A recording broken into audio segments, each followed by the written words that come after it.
Labuan Bajo, permata tersembunyi di timur Indonesia. Salah satu dari 5 lokasi destinasi super prioritas pariwisata Indonesia. Berjarak 7,5 km berdekatan dengan Labuan Bajo, terdapat Pulau Seraya Besar yang memiliki satu desa, yaitu Seraya Maranu. Dihuni oleh sekitar 600 jiwa yang mencangkup lansia, pemuda hingga balita, di desa nelayan ini kebersamaan bukan hanya tradisi, melainkan cara hidup yang diwariskan dari generasi ke generasi. Kehidupan masyarakat desa berpusat pada hasil laut yang melimpah. Hal ini membuat sumber mata pencaharian masyarakat di desa ini ialah nelayan.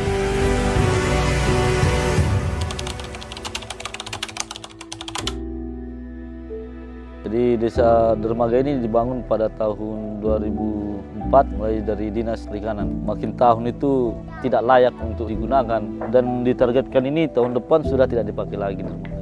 Bahwa dermaga sangat dibutuhkan oleh masyarakat pesisir, khususnya di desa kita ini, sebagai landasan perekonomian, sebagai kegiatan apapun itu akan berpusat di dermaga, karena 94% warga kita itu masyarakatnya nelayan. Melihat ketimpangan dermaga yang hampir dalam 1 tahun, ada korban anak-anak yang jatuh, itu dengan melihat kesulitan akses masyarakat dengan dermaga sebagai tempat ekonomi, kegiatan apapun itu yang membuat kadang hati kita teriris bahwa inilah sebenarnya permasalahan di desa kita ini. Dan harapan saya semoga siapapun yang menonton video ini mudah-mudahan tergerak hatinya untuk bisa membantu kami, membantu dalam artian mengkomunikasikan bahwa ada keresahan kami khususnya masyarakat di desa ini tentang infrastruktur yang mestinya saat ini sudah memiliki infrastruktur yang layak, namun sampai sekarang infrastruktur yang kami harapkan seperti dermaga ini sudah sangat tidak layak dipakai.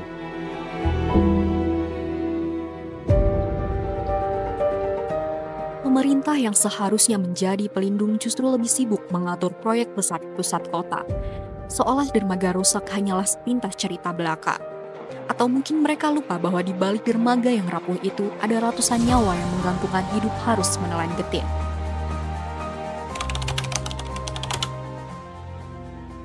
Menurut saya sih sebagai warga desa Seraya Maranu, dermaga Seraya betul-betul parah, tidak layak untuk dipakai untuk bongkar muat barang. Dermaga memang betul-betul tidak layak sih untuk dipakai. Memang kita kondisikan dengan dermaganya, dengan kita punya keadaan juga. Mau dibilang apa lagi? Kita harus lewatin sekalipun jalannya dermaganya rusak. Yang tahun lalu kejadian ada yang jatuh di dermaga sampai patah gara-gara ini dermaga. Dermaganya tidak layak untuk dipakai. Permintaan saya sih pemerintah setempat bisa usahakan kita bisa dapat dermaga baru.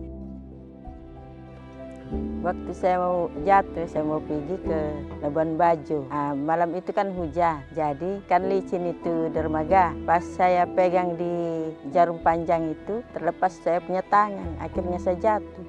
Posisinya ada sampang kecil di bawah. Nah, saya jatuh di sampan itu. Untung tidak kena di batu. Coba kena di batu pasti saya mati. Kami mohon kepada Pak Jokowi, tolong kasih perbaiki kami punya dermaga dengan sebaik-baiknya. Berapa banyak lagi nyawa yang harus terluka sebelum perhatian serius diberikan? Tidak ada lagi waktu untuk menunggu atau berdalih. Setiap hari yang berlalu tanpa tindakan nyata hanya akan memperbesar resiko.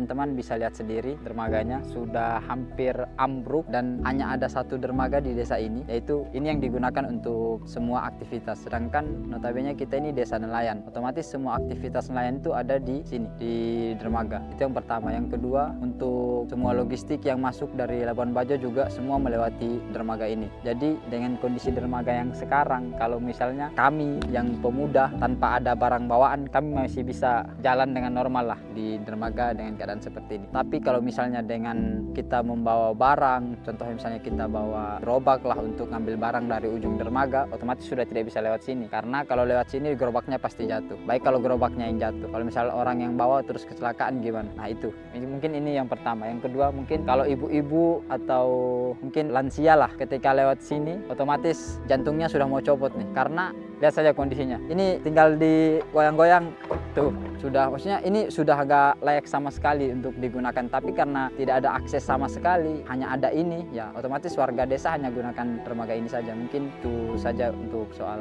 penjelasan soal dermaga ini. Kalau soal akses selain dari perkampungan ke sini, pelabuhan, nggak ada. Ini hanya satu-satunya dermaga yang ada di desa. Jadi otomatis kalau misalnya air surut, semua kapal akan berlabuh di tempat yang dalam di sana dan akan melewati dermaga ini. Ini ada contoh misalnya kayak tamu yang datang juga, mereka tidak bakalan lewat sini atau turun di ujung dermaga. Kenapa? Karena melihat kondisi dermaga yang sudah sangat parah seperti ini. Kalau untuk tamu wisatawan, ya mungkin sebulan itu 3 kali ada yang datang mengunjungi desa ini. Biasa sebulan juga kadang sekali, tapi alhamdulillah rutin lah. Terus dengan kondisi yang seperti ini ya cukup memprihatinkan ya soal dermaga. Lagi-lagi ini soal dermaga.